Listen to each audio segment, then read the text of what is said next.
بالله من الشيطان الرجيم بسم الله الرحمن الرحيم رب اشرح لي صدري ويسر لي امري واحلل عقدة من لساني يفقهوا قولي। তো আপুরা আজকে আমরা নতুন টপিকে মুভ করব ইনশাআল্লাহ, সেটা হচ্ছে বাকারার ঘটনা।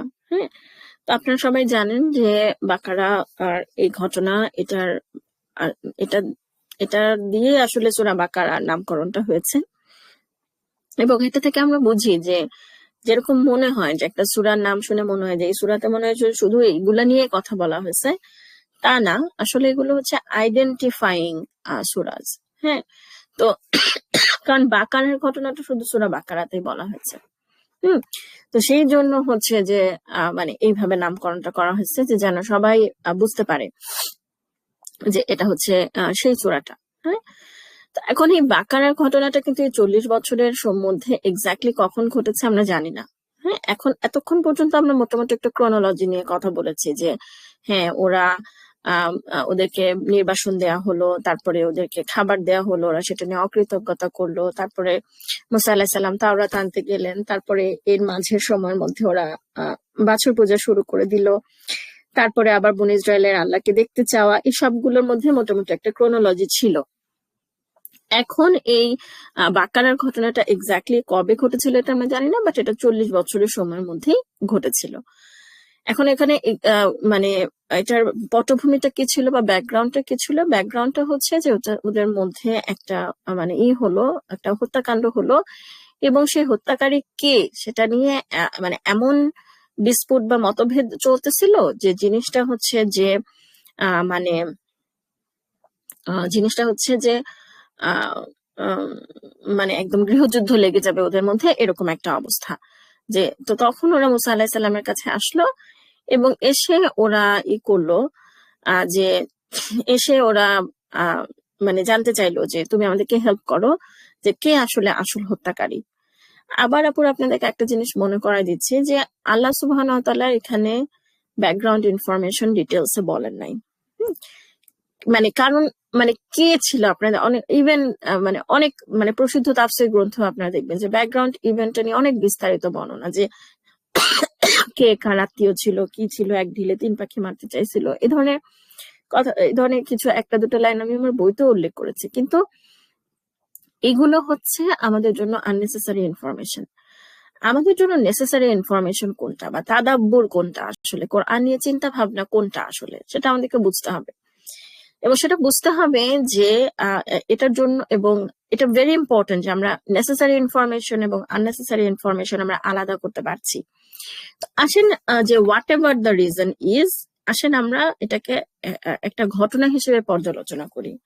যে কোনো কারণেই হোক মুসা আলাহিস সাল্লামের কওম এসে তাকে বললো যে তোমরা মানে তুমি আমাদেরকে প্রকৃত হত্যাকারী কে সেটা আইডেন্টিফাই করতে হেল্প করো। ঠিক আছে, এখন আপুরা আমি সব সময় এতদিন ধরে আপনারা হয়তো ডিপ রিডিং শুনে আসতেছেন, আপনারা জানেন যে আমি আসলে কি করি।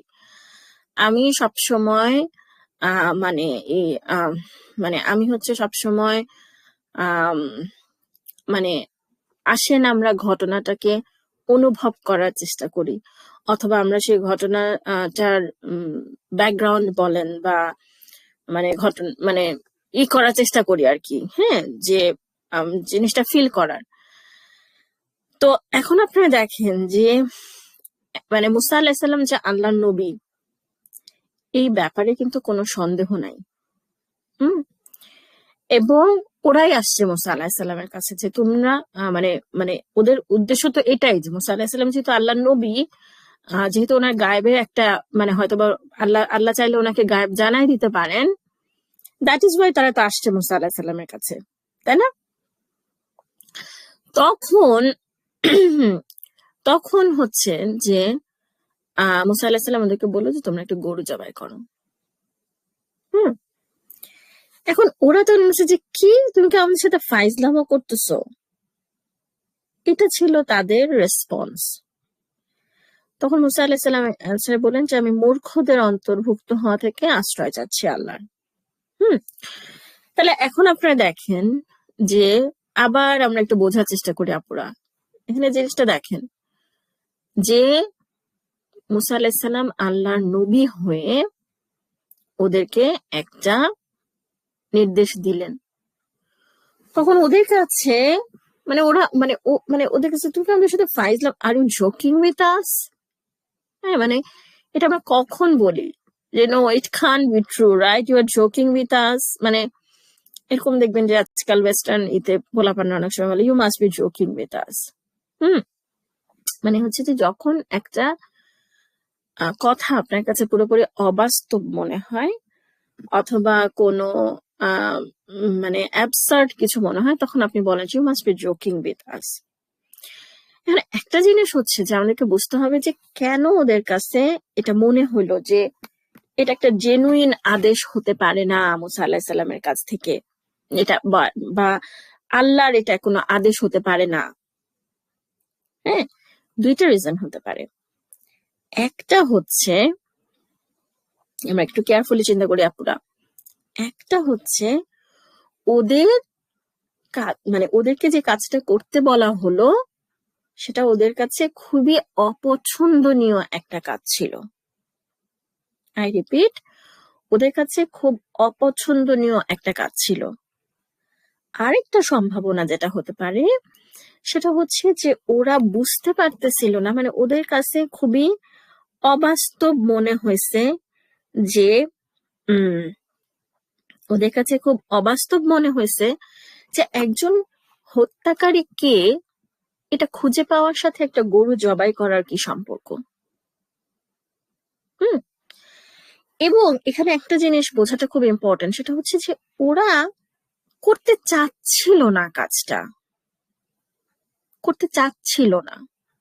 হ্যাঁ, তাহলে এখন আসেন আমরা প্রথম প্রবাবিলিটি নিয়ে চিন্তা করি যে মানে প্রথম প্রবাবিলিটি, আবার আবার আমি বলছি, প্রথম প্রবাবিলিটি হচ্ছে যে ওদের কাজটা করতে ইচ্ছা করতেছে না, সেজন্য ওরা অ্যাভয়েড করার জন্য এইভাবে কথা বলতেছে। ধরেন মা বাবা বলল যে তুমি এখন এখন থেকে তুমি মাটি কেটে উপার্জন করবা, অফকোর্স, অথবা রিক্সা চালায় উপার্জন করবা, ছেলেকে বলতেছে থেকে তুমি রিক্সা চালায় নিজের খরচ নিজে জোগাড় করবা, আমি আর তোমাকে খরচ দিব না, রিক্সা চালায় হোক, টিউশনি করে হোক, যেভাবে করে হোক তুমি নিজের কাজ নিজে উপার্জন করবা। তখন মানে এটা এত কঠিন একটা কাজ মনে হচ্ছে আমার কাছে, আমি বলছি really what are you joking? ঠিক আছে, দ্যাট ইজ হচ্ছে মানে আমার অ্যাটিটিউড, বিকজ আমাকে যে কাজটা করতে বলা হচ্ছে সে কাজটা আমি করতে চাচ্ছি না। আমরা আজকের পর্বে শুধু প্রথম প্রবাবিলিটি নিয়ে চিন্তা করব। আচ্ছা, এখন হতে পারে যে কেন ওরা এই কাজটা করতে চাচ্ছে না। এবং এখানে একটা সম্পূরক প্রশ্ন হচ্ছে আল্লাহ সুবহানাহু ওয়া তাআলা কেন গরু জবাই করতে বললেন? আল্লাহ সুবহানাহু ওয়া তাআলা তো একটা খাসি জবাই করতে বলতে পারতেন, একটা একটা মুরগি জবাই করতে বলতে পারতেন, একটা উট জবাই করতে বলতে পারতেন। আল্লাহ সুবহানাহু ওয়া তাআলা কেন গরু জবাই করতে বললেন? এটা হচ্ছে তাদাব্বুর আপুরা, তাদাব্বুর। এবং চিন্তা করলে আমরা দেখবো যে আল্লাহ সুবহানাহু ওয়া তাআলা গরু জবাই করতে বলছিলেন, কারণ হচ্ছে যে আল্লাহ সুবহানাহু ওয়া তাআলা বুঝতে পারছিলেন even after all of this they had a soft corner গরুর জন্য। বা গরুর মানে তো ওদের একটা ভালোবাসা ছিল। একটা গরু জবাই করতে হবে, এই জিনিসটা ওদের জন্য খুব কঠিন একটা কাজ ছিল।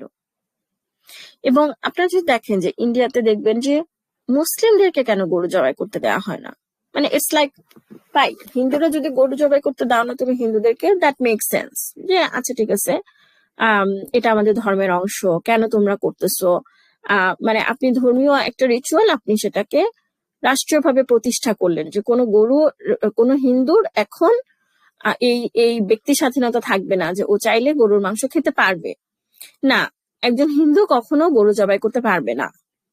ওকে, দ্যাট মেক সেন্স। আপনি মুসলিমদের উপরে গরু জবাই করা নিষিদ্ধ করেন কেন? কারণ হচ্ছে যে আপনার গরুর প্রতি ভালোবাসাটা এমন যে অন্য ধর্মের একজন মানুষও গরুকে জবাই করতেছে, এই জিনিসটা আমি নিতে পারি না। আমার গরুর প্রতি এমন একটা মানে গরুকে যে আমি মা মনে করি, মাংস, মায়ের অংশ, ঠিক আছে? তো এই জন্য বলা হয় যে মুসলিমরা মাংস বলবে না, মুসলিমরা গোশত বলবে, ঠিক আছে? কারণ মাংস এটার মানে শব্দটার উৎপত্তি হচ্ছে মায়ের অংশ। গরুকে ওরা মা মনে করে, গরুকে ওরা দেবতা মনে করে। হুম। সেক্ষেত্রে একটা গরু জবাই করতে বলা হচ্ছে, এই জিনিসটা তার কাছে এত অপছন্দনীয় লাগতেছে, সেই জন্য ওরা আসলে কাজটা করতে চাচ্ছিল না। ওরা মানে কি বলে শব্দটা, ধানাই পানাই করতেছিল, অথবা ওরা মানে মানে হ্যাঁ ধানাই পানাই বা মানে আহ, মানে তারা বারবার করতেছিল আর কি। হুম। তারা বারবার আম, জিনিসটাকে অ্যাভয়েড করতে চাচ্ছিল, ছুতা নাতা খুঁজতেছিল। হুম। তো এখন এটাই এবং এই ওদের আল্লাহ সুবহানাহু ওয়া তাআলা এটা জানতেন বলেই ওদেরকে গরু জবাই করতে বললেন, যেন ওদের হার্টের মধ্যে গরুর প্রতি কোনো ভালোবাসা অবশিষ্ট না থাকে।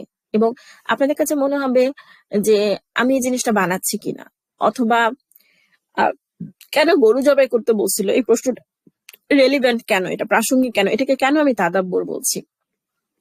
কারণ আপনারা দেখবেন যে আল্লাহ সুবহানাহু ওয়া তাআলা বলতেছেন যে আমার এক্স্যাক্টলি মনে নেই, বাট সূরা বাকারারই কোন একটা আয়াতে যে ওদের মধ্যে গোবৎস প্রীতি পান করানো হয়েছিল। মানে হচ্ছে যে ওদের মধ্যে গরুর প্রতি একটা ভালোবাসা তৈরি হয়ে গিয়েছিল, even after all of this. বাছুর পূজার যারা করেছিল তাদের শাস্তি দেওয়ার পরে আবার মানে আবার 70 জনের এই সমস্ত এক্সপেরিয়েন্স, সমস্ত কিছু শোনার পরও ওদের মধ্যে একটা সফট কর্নার ছিল গরুর প্রতি। So that's one thing. এবং সেজন্য ওরা ধানাই পানাই করতেছিল, মানে হচ্ছে যে মানে ওরা যেহেতু মানে একটা জিনিস হয় না যে প্যারেন্টিং স্টাইল হিসেবে চিন্তা করেন যে আপনার বাচ্চা যখন একটা জিনিস করতে চায় না, তখন বলে কি, মা এটা করব, মা এই কাপড়টা নিব। ধরেন আপনি বলেন ওয়াশিং মেশিনে গিয়ে কাপড় ধো, অথবা ধরেন রান্না করতে বলেন, মা মশলাটা কোথায়, মা হলুদ কোথায়। ধরেন আমাদের হয় না যে আমাদের হাজবেন্ডদেরকে রান্নাঘরে গেলে কিছুই খুঁজে পায় না, এটা কোথায় ওটা কোথায় জিজ্ঞেস করতে থাকে, তখন আমাদের মায়েরা রাগ করে বা আমরা রাগ করে বলি, থাক বাবা তো করা লাগবে না, আমি করতেছি। হুম। অনেক প্রশ্ন করে বা খুব আবুলের মতন একটা আচরণ করতে থাকে মানুষ, কখন, যখন সে আসলে কাজটা করতে চায় না। হ্যাঁ, তখন আমি আচ্ছা ঠিক আছে থাক, যা তো করা লাগবে না। ওরা এই একটা এভিনিউ খুঁজতেছিল। জাযাকুমুল্লাহ খায়রান আপুরা, এতক্ষণ শোনার জন্য। আমরা কন্টিনিউ করবো নেক্সট পর্বে ইনশাআল্লাহ। আসসালামু আলাইকুম ওয়া রাহমাতুল্লাহি ওয়া বারাকাতুহু।